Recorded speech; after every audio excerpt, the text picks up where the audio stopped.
What's up, everybody? We're back again with another Mythic Plus VOD review, and today we're doing this Freehold 17. I chose this because it does have some good upsides and some downsides with my incarnation usage and kind of how I play the dungeons.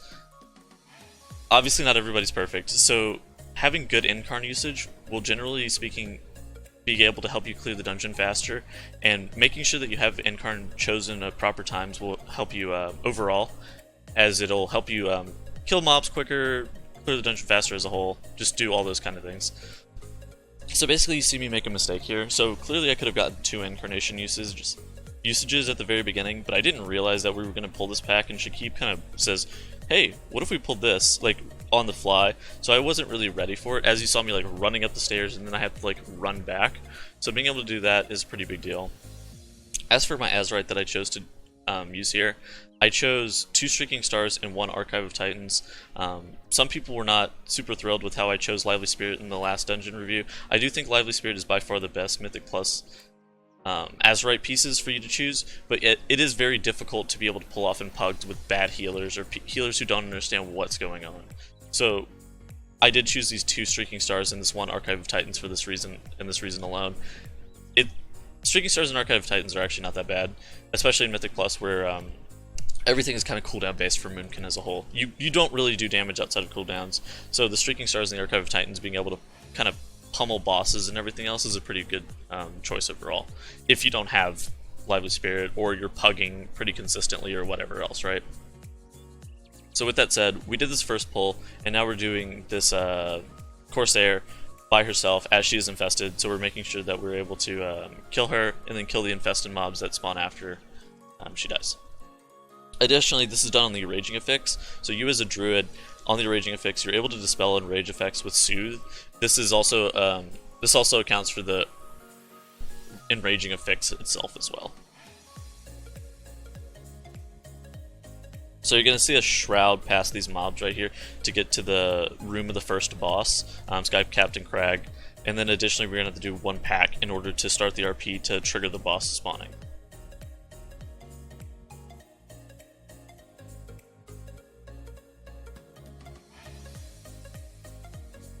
So yeah, I hope you guys enjoyed this kind of content. I've really been enjoying doing it and making this kind of content. So basically what I'm looking for here is I'm looking for these Mastiffs to start enraging, because they actually have their own unique enrage, not from the affix. And so you see me insta-dispel that Mastiff's enrage as he does this like chomp or whatever, ferocious chomp or bite or whatever the hell it is. And it does a pretty considerable amount of damage to your tank as a whole. And then you see me get a double Enrage Soothe. I get the Enraging effects and I get the Mastiff's normal base Enrage in one, which is pretty good. So you see me maintaining dots on these targets, making sure that you Moonfire if the target's going to last at least like 7, 8, or 9 seconds is a pretty big deal. I thought it was going to be longer than that. I thought it was going to be more like 2/3 the dot duration, but it's actually about 1/3 to half the dot duration. Is whenever it's viable for you to Moonfire on 1 target. On 2 targets, obviously, it's probably half that, right? It's probably like 6 or 7 seconds. So obviously, Moonfiring is one of your most GCD efficient spells. So even though I'm not running Lively Spirit, you see me innervate the healer JB here. I do this because whenever you're in cat form and you have Feral Affinity, you're actually not losing energy whenever you Ferocious Bite, Rake, Shred, Rip, Tear, whatever else, right?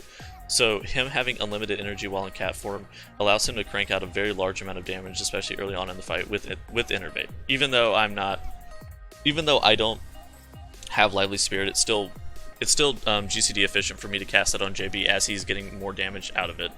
And right here you see me turn off my UI a couple times in order to I needed a screenshot for later for something for WoW Hit, so I needed to turn that off kind of for a second so I could take that screenshot real quick. And so basically you see me standing outside the arena on Captain Kragg in order to be able to avoid this this shot. So being able to stand out of the arena allows you to always avoid the bird, and then while being over 35 or 40 yards away allows you to easily avoid this Azerite powder shot. So being able to do that is a very big deal for you as a DPS, as it like reduces your damage taken pretty significantly. And additionally to that, it just helps you not be able to have to move very often. So like you see me doing 18,000 DPS probably like 2 minutes into the fight. Obviously this is with Lust, but being able to not move very frequently outside of the very sporadic green stuff falling out of the sky is a pretty big deal, and it's also very helpful for your damage as a whole. So I'm just going to kind of skip through the rest of Sky Captain Kragg. Nothing of note really happens. Obviously me staying outside the arena is pretty cool, and making sure that I'm like always ranging the boss is a pretty big deal as well. So I'm just going to skip forward a bit. Okay, so right here, you see he's pulling this next pack. My incarnation is coming up right now. So Shakib is pulling this Enforcer, and then all these deckhands and crack shots and everything else. I'm going to make sure to be able to trench this in a second, because these mobs do actually throw the tank. And so making sure that the tank is not getting lobbed over and over again and getting pounded by the Enforcer is a pretty big deal. So that's why you kind of see Shakib kiting around right here. So I pop Incarnation, I pop Force of Nature, I pop Fury Balloon, I'm popping all my cooldowns here to try to make this pack go as quickly as possible, as it is pretty brutal for your tank.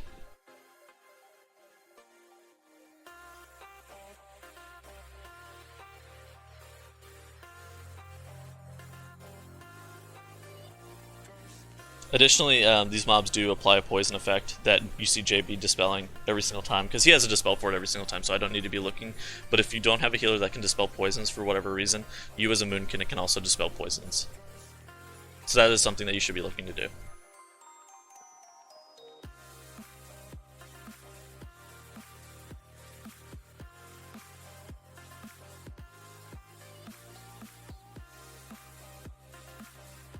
So now with 6 minutes left on Lust, we need to waste some time in order to wait for the Council of Captains to spawn, because we really need Bloodlust for that boss. Because the woman Eudora, she does this powder shot, and you have to make sure that you're top, so killing her really quickly is very beneficial for you as a whole. And I do something kind of cheeky here. So first off, I root this rat in order to make sure it doesn't pat into my group, but then I also am standing up top to where I don't have to be able to dodge anything. Realistically, I probably should have solar beamed these mobs, because they do this frost blast, which is going to hit the rest of my group. So solar beaming that would have probably been beneficial in retrospect, but... Oh, no, I did solar beam. Holy shit. I just didn't solar beam the frost blast. I just solar beamed silence, I see. Okay, and then right there you see me re-entangling rooting the mobs in order to make sure that they don't patrol into the rest of my group.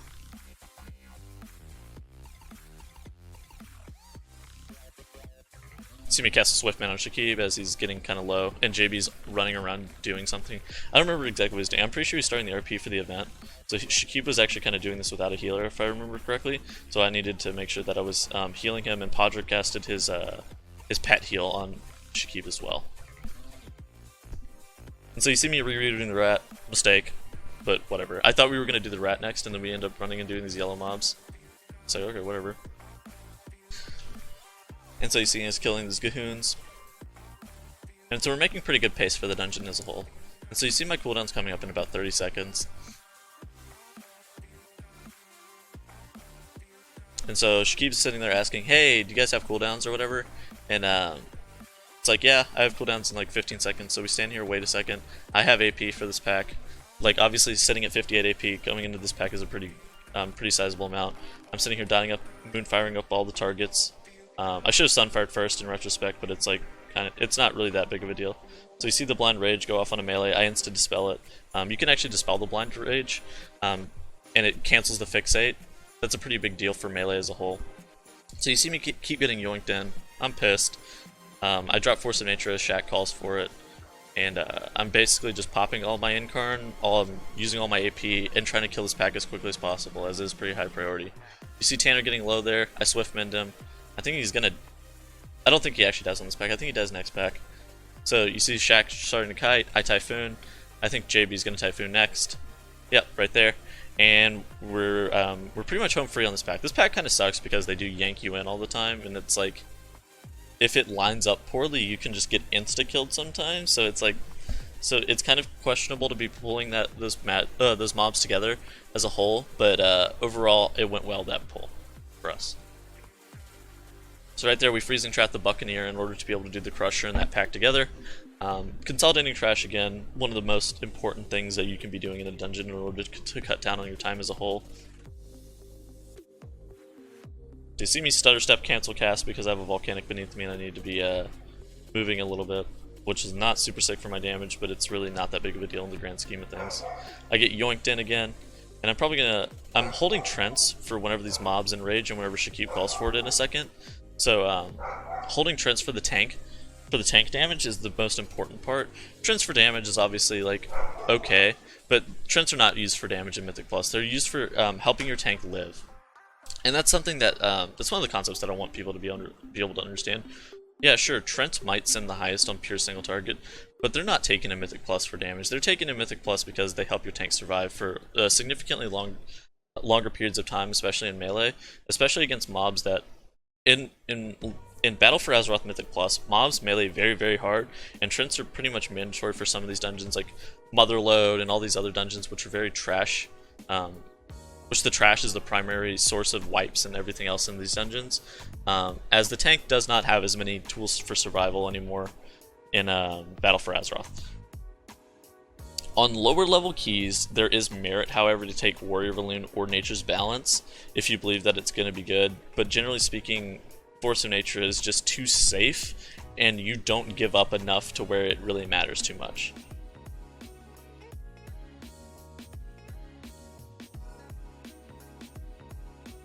So this next Incarn right here is you're going to see where I make a big mistake. So I end up holding this Incarn for about 3.5 minutes because I think we're going to be doing the boss a lot quicker than we end up actually doing the boss. So basically, I expected us to be doing the boss next, but in retrospect, I forgot that we hadn't even done the event. So basically in Freehold, there's an event to activate the second boss, and you have to complete it before the second boss activates. I forgot that we even did that, and I'm sitting there looking at the lost timer and like, oh yeah, we're gonna go pull the boss soon. But in retrospect, I should have been thinking about how much trash we had to get through to be able to get to be pulling that boss soon. So I should have popped Incarn like right here, right? At 12:50, but instead I wait until like almost 16 minutes before I pop Incarn. So I'm sitting here holding this Incarn for 3 whole minutes, which is a mistake. Because whenever you're thinking about using Incarn, you have to factor in some things like travel time, how long trash packs take, what trash packs do you have ahead, and then when are you going to pop it with Bloodlust, right? Obviously, if I only waited like 1.5 minutes or 2 minutes, there could have been merit seen for me to be able to pop, or to hold Incarn here to make sure I have Incarn up with Bloodlust for arguably the most important boss in the instance, right? But clearly, if I'm just completely missing use, it's a very clear and blatant mistake. Obviously, not everybody's perfect. Whatever, I made a mistake. Who cares? I'm just pointing it out as a whole, as one of those things where it's like, I fucked up. Here's where you can learn. The easiest way of like fixing this mistake is understanding what you're pulling. Shakib kind of pulls on the fly, which is like fine for Mythic Plus. Being able to adapt to Mythic Plus is a pretty big deal. But I didn't know what he was pulling, and I should have recognized what we were doing, and I should have popped Incarn there, like obviously. So we kidney shot the Gahoon and pet stunned the other Gahoon, and I cast a Star Surge into those guys. Additionally, you see these rat traps. You can actually get in travel form, bear form, or something else, or cat form as well, I guess, and soak these rat traps without getting rooted. It helps with groups with a bunch of melee where they're screeching about not being able to move away from the rat traps or something. So obviously, it lowers your damage, but it does help them be able to position a little bit better. You see me get rooted there, I shift out. I don't care. I'm gonna grab these rat traps real quick, and then we're gonna pull the event. So I'm just gonna kind of skip through the event. Shakib just basically talks to those mobs, and then we pull some mobs. I mean, it's not that really big of a deal. So we're gonna kind of skip through and get to the boss, okay? So we're clearing the event. Lust has been off cooldown for a couple minutes now. My Incarn's been off cooldown for 3 minutes now, right? You see 16:05, it was like 12:50 whenever it came up. So it's been almost 3.5 minutes now. So basically, I'm looking at Eudora, and she has like a target of target thing for this powder shot, and I'm looking to make sure I don't need to be able to quickly swiftman somebody to top them to make sure that the powder shot will not fully kill them from 0. Being able to do this is a pretty big deal as a whole, and it helps your healer being able to like top people like that. I think I stood in a volcano there. Or maybe I got powder shot. I don't know. I thought I moved out of the volcano, but maybe I stood in it looking at it. There, right there. So yeah, like you can see target of target right there, and you see JB getting shot. He goes into bear form in order to soak the shot. Pretty big deal, being able to mitigate damage taken. And here goes the grape shot. I'm going to be moving. I'm going to wild charge through in order to only take 1 tick, and then I'm going to get back in Captain Charlie's barrel as it does give me an increased damage done buff. You see me get power shot on me, I instantly shift to bear because I don't have bark skin up, and then I get it on me again, swiftman myself to make sure I'm topped, and I eat the power shot.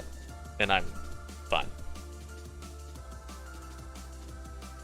So Captain Jolly's barrel is down, I Fury Balloon, and then I run into it.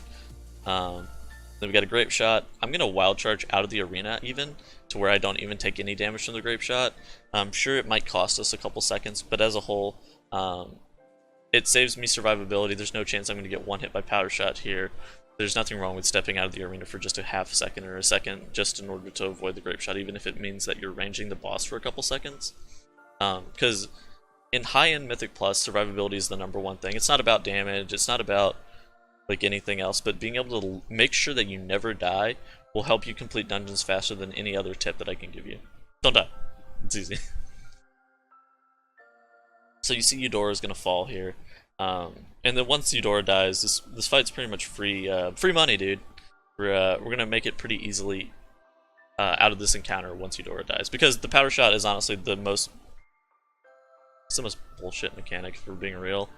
And you see us moving the mobs over into that corner, and Captain Jolly actually resets over there if you pull him too far into the corner, which I mentioned to Shakib, and Shakib is like, yeah, I should probably be more cautious, because the area for the arena is not like super well marked and well defined, and sometimes he'll reset and sometimes he won't. So it's not worth the risk to be able to like take him into that corner and risk wiping the not wiping, but it would essentially throw the key resetting this boss this slow, especially if we don't have Bloodlust or anything, right? So I'm just gonna kind of skip through the bottom little bit of Jolly's health.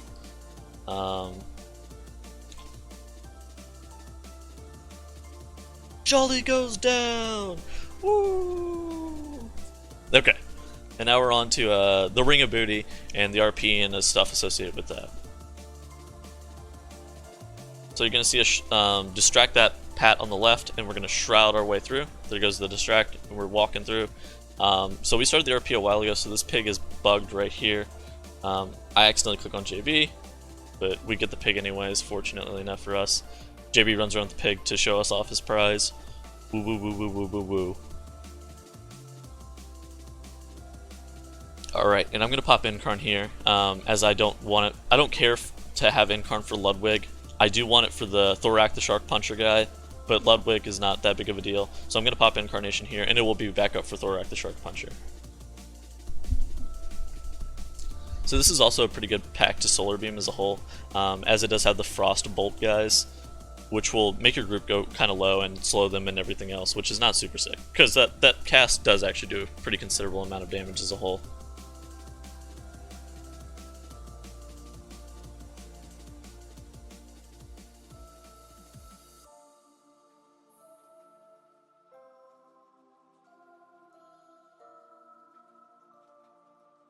Alright, and now you see us on to Ludwig von Tortolin, the Shell Thrower, or whatever he is. Obviously, he doesn't have too many super unique mechanics. You do see Shakib start getting owned by the throw food as he starts tanking the boss a little bit too close to the wall. So he's getting this food thrown at him while he's also getting meleeed. So he actually gets hurt pretty bad here and goes kind of low there for a second. Gets kind of scary. But yeah, Ludwig doesn't have too many mechanics. He will enrage though, and you can dispel this enrage as well with Soothe. But yeah, we're just going to kind of skip through that, as there's not too much to really say, and he does have a pretty sizable health pool.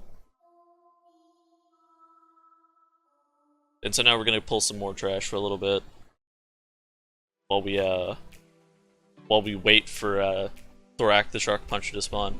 Consolidating trash right here like this, and being able to pull trash during the RP is a pretty big deal. Saves you a lot of time. It makes you so where you don't have to like stand around waiting for the mobs to spawn, and instead you can be just pulling trash or doing something else, as opposed to just standing there looking at the boss waiting. So I Trent's there. Shakib is getting his holes pushed in, so I'm trying to save him, make sure he takes as little damage as possible, and be able to Spirit Bomb his way to top DPS. Vengeance Demon Hunter actually does just a ton of damage, for whatever reason. And so with this Crusher going down, you see us have perfect percent, not perfect percent, we see this have full percent, so we don't actually need to be pulling anything else after this. So basically we just got 2 bosses left and then we're done with the rest of the instance. Hello, cat. So Thorak kind of sucks to do, as he does have this throw shark mechanic, and these sharks will chase you around. We fortunately have a BM hunter who's able to kite these sharks pretty easily, but this fight still kind of sucks. So you see me using alternating spells back and forth in order to be able to proc Streaking Stars the most efficiently. The shark actually gets off of our hunter and goes into melee, and then is back onto JB, as you can see. JB's running around, making sure that where he doesn't get bit. I think we actually end up having a couple deaths on this fight, because this fight actually kind of sucks. The sharks chasing you actually do a large amount of damage, and if you kite them through the blood, they actually get slowed, but I don't know. They still do a lot of damage. Additionally, if they get too close to somebody else that you're kiting around, they'll get off of you, and they'll get onto them instead, which is pretty bad overall.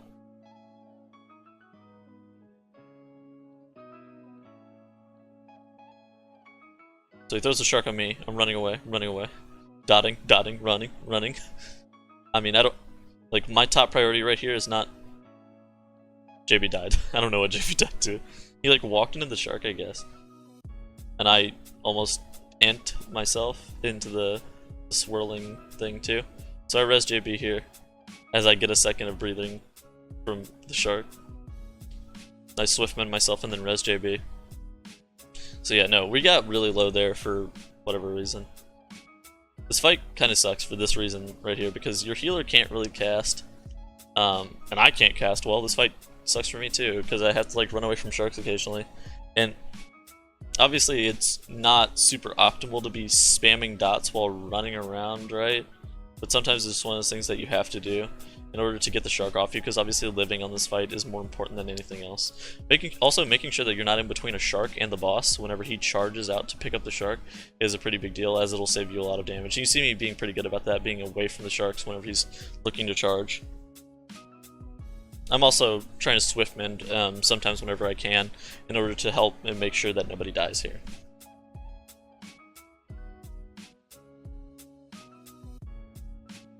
So we're gonna kind of skip through the rest of this boss. Okay. So Thorak dies. So now we're moving on to Harlan Sweete, the last boss of the instance. We have 10 minutes left. Obviously, the only thing that would prevent us from killing this boss pretty much, or completing this dungeon in time, is a pretty bad wipe. As we have made pretty decent time as a whole. We also have Bloodlust. So Harlan Sweete has 3 phases. So the first phase is the normal phase where there's only one cannonball barrage on one target. Additionally, and then the next phase starts at 60%. There's cannonball barrages on all the targets. You want to be kind of stacked up for that. And then the final phase is at 30%. And Harlan Sweete ends up taking, I don't know, I think it's like 50 or 100% increased damage and gets pwned really quickly. So you see us banishing. We're also going to sap the other target. And then we're going to shroud our way to the boss, because we don't need anything else. We've already got all percent. So Shroud, pretty stupid ability, I'm not gonna lie. I wouldn't mind it if it got deleted, but Shroud's pretty good. So we got 8 minutes in Bloodlust, so this boss would only not die because of a wipe here. So I don't even have cooldowns yet, but I'll use them pretty much on cooldown in order to be able to push him into this in order to be able to try to push him into the 30% range a little bit quicker. Additionally, there's also suicide bombers on this fight that can be rooted, freezing trapped, blinded, caged, or whatever else, right? So I think the first couple were blinding, and then blinding and then freezing trapping, but then I end up starting to root them a little bit later, so you'll kind of see them. So I saw he could just get spawned by the Avasti. You see him right there. He dies to, I don't actually know what he died to. I think Tanner killed him with something. I'm just going to kind of skip through this. Try to get to the where we phase him. Okay, and you see us all stacked up right here. We move as one unit, making sure that we don't kill one another with the cannonball barrage. And then once that cannonball barrage spawns, the next cannonball barrage, or the previous cannonball barrage, despawns. So we're getting back into the position and getting ready to move as a group again.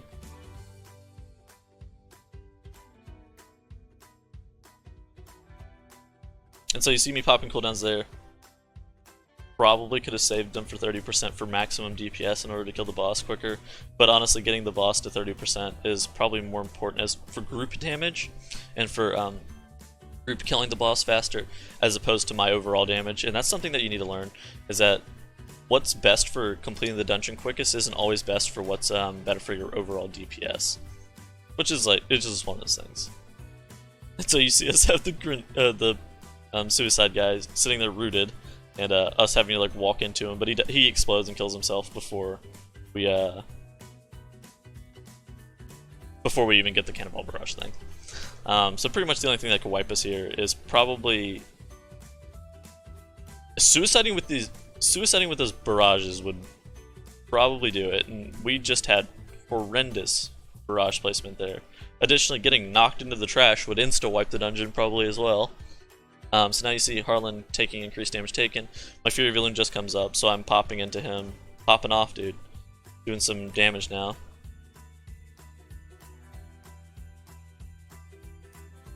And we're going to complete the dungeon in time. Fortunately enough. She keeps getting mighty close to that trash there, though. That's kind of scary.